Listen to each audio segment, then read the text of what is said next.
how to delete Discord server. So if you want to delete a server that you have created on Discord, then this video might help you.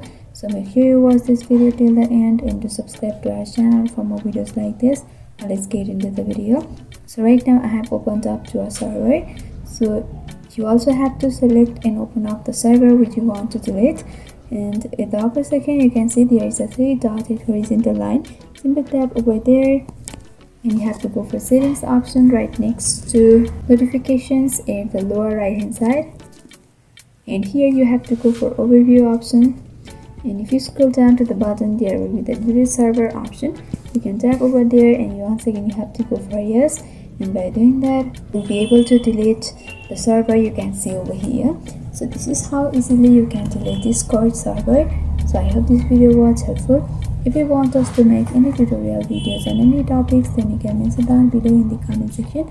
Thanks for watching.